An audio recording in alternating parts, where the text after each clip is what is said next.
Hi. What's your name? Nyra. Nyra. What a great name! Nyra, did you have fun in our puppet story today? Yeah. What? You did? Yeah. What did you like about it?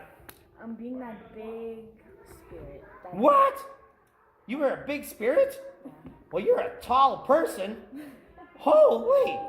And our story today, Bizindaage, it was about listening. Did you like your story about listening? Yes. Do you know someone will be there to listen to you when you're feeling alone and sad? Yes. You do? That's awesome! And do you have lots of friends who will listen to you? Yeah. Do you have lots of family that will listen to you? Yes. And teachers too? Mm-hmm.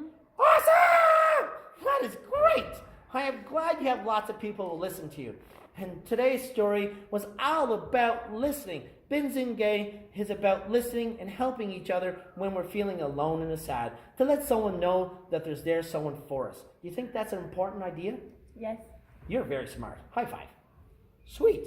And now we got to say goodbye to all our friends. But before we go, if you would like to see more of our stories, come to our website at rabbitandbearpaws.com. And I'd like to say miigwech to all the great people here in Moose Factory. And so, can you help me say Bama P to our friends out here?